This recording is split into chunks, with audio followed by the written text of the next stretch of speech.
This video is sponsored by Zyro. Create your own website today at zyro.com/special/allthingsdnd and use code allthingsdnd to get 30% off your purchase. One of the things I love most about the D&D community is the incredible things you create. Dice, art, dungeons, maps, miniatures, comics, stickers, the list is endless. So show off your wonderful creations on your own website using Zyro. Simple drag and drop editing makes building it a breeze. Built-in e-commerce tools help you make money off of your creativity. Seriously, get paid for your art. Manage all your orders, products, inventory management, shipping, and more all in one place. Easily sell on Facebook, Instagram, and Amazon too. Now what you're here for. How one of my players ate a god. Hi everyone, All Things D&D is back with another story.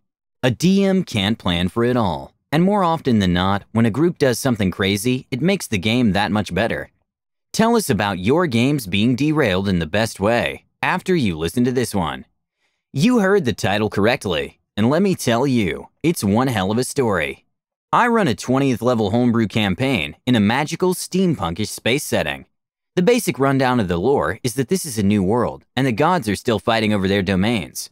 Without an identity, the gods are colossal but faceless beings, made of pure energy, unable to contain their power. Dozens of planets orbit each god as they fight, redirecting any escaped radiant energy, while also hosting mortal armies. The god relevant to this particular story is called Altos. Prior to the events of the campaign, Altos had been sealed inside a pocket dimension, his soul so compressed that it fit inside a single glass orb. This had consequences. When you remove something from existence, something else has to fill the gap left behind. Unfortunately, nothing can replace a god. This left the void, a sentient, all-consuming mass of nothingness that constantly sought to replace what had been lost. It called itself Odal. This campaign had 3 players, a kobold paladin, an elf rogue, and water genasi druid. Through some shenanigans that I wouldn't get into, the party managed to piss off the void. A planet they were rather attached to came under attack, and they rushed to help. After an intense space battle involving Cuba holders, the rogue sacrificed his eyes in return for an audience with Odal. Dark energy enveloped the party, transporting them to a place that defied physics and reality. They walked across a seemingly endless marble floor that materialized beneath their feet with each step. The large marble tiles vanished after the party stepped onto the next one. It gave them the impression that traveling forward was the only option. Huge, twisting trees clung to a gigantic piece of broken rock, floating in the nothingness in the distance. The trunks converged, wrapping around each other, forming a living structure, Odal's throne room. The party walked between the twisting trees that formed a doorway into the throne room. On the other end of the room stood something. Standing may not be the most appropriate word to describe what the creature was doing. Instead of legs, writhing tentacles and gnashing mouths supported a skeletal starved body, draped in a tattered yellow cloak.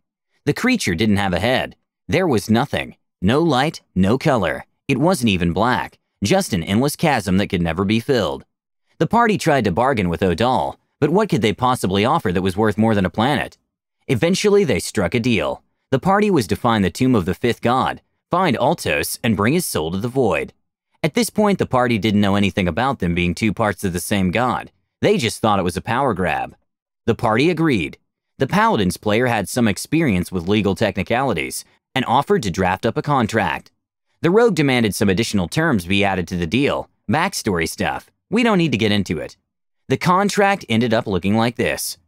The contractor rogue will have their parents returned and restored. The status of their condition will be the equivalent prior to their imprisonment in the void. The contractee Odal will be contractually given the soul taken from inside the 5th god's tomb, provided they are to free planet from its timeless state and remove rogue's infectious curse. Odal will remove the conditions of rogue's imprisoned parents, remove the curse, and the time freeze on the planet. Once Odal has received the soul, he will be contractually obligated to remain at a standstill against other deities and factions, limiting his armies and forces to the planets already inhabited by Odal. The contractee cannot interfere with any foreign matters uninvited, and must present a diplomat or delegate to universal meetings between deities. Neither parties to the contract can engage with one another after the contract is fulfilled. Any parties to the contract that fail to meet its terms and conditions will be held accountable by the Planetar Court of Mount Celestia, who will proceed with judgment on their own prerogative. Sign here. The Paladin's players spent a considerable amount of time on the contract, and I probably should have spent more time reading it, because I didn't catch the loophole. Did you? Well, the squad eventually gets to the tomb after completing some side quests along the way. There was a haunted space station and an incident involving a Roomba. They beat the crap out of the Guardians, won a CR-45 fight in 3 rounds and retrieved the soul. Now this is where it gets interesting. They had brought 2 NPCs to assist in the fight, the rogue's girlfriend and Frank. Frank was the ship's navigator, a pirate-themed reckless bastard of a man with a regeneration ability that rendered him effectively immortal. The paladin figured out what gave him his regeneration and removed it. When he inevitably threw himself into battle, he died almost immediately. The druid took his soul and put it in one of her jars for safekeeping. Cut to my party meeting with the Void again. The way I'd prepared for this to go was that Altos would be restored. He would be grateful to my party, but due to the nature of the contract, he wouldn't be able to assist them in the war. They would get some cool new abilities and items for their trouble, and they would have one less deity to worry about. But that's not how it went down. Instead of handing over Altos' soul, they gave him Frank's. In hindsight, I probably shouldn't have been completely blindsided by this. Nevertheless, the session from this point onwards became a lot of very panicked improv on my part. The contract specified the soul taken from inside the 5th god's tomb, so Odal could do absolutely nothing in regard to that glaring technicality. I roleplayed an enraged deity, seething with anger as it was forced to recall its armies. But of course, that wasn't the end of it. You all saw the title. You see, the druid was playing a homebrew subclass that got its power from eating souls. So when my party gleefully told me that the druid was going to eat Altos, I was floored. It was completely something she could do. I told her to make a wisdom saving throw, and while I don't remember the exact roll, it was definitely quite a bit more than 20. The druid had successfully eaten a god. What followed was about 2 hours of frantic homebrewing as I tried to figure out what a PC becoming a deity would entail, not to mention how to balance it. What I eventually came up with was this.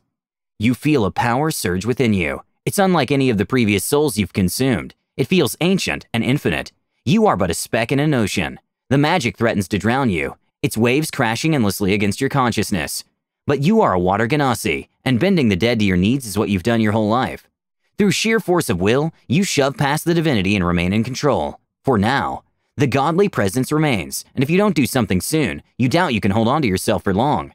And that's where the session ended. This story took place over the course of 2 sessions, roughly 16 hours of gameplay, and was an absolute blast. The players often come up with such amazing solutions that looking back you ask yourself how you could possibly have thought it would go any other way. And now I need to figure out how the Void is going to work around that contract and exact his revenge on the party. Maybe I should hire a lawyer. One quick word about our sponsor, Zyro. I've tried to make websites in the past, tried and failed. But I managed to put together a site that I can post short stories and flash fiction to, all by myself, by simply creating a blog post, and boom, it's done. But if you get stuck, they offer 24/7 support, which is always helpful.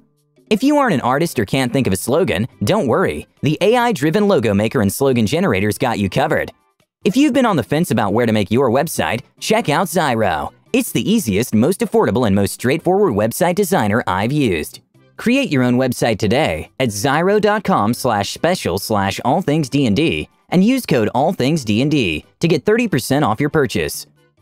I think you should hire a lawyer, and let that be a lesson to everyone. If a player is confident enough to write a contract, read it carefully. Please let us know what you think and comment below. Don't forget to subscribe to our channel All Things D&D. Our next video will be posted in 3 days, so stay tuned for more amazing Dungeons & Dragons content.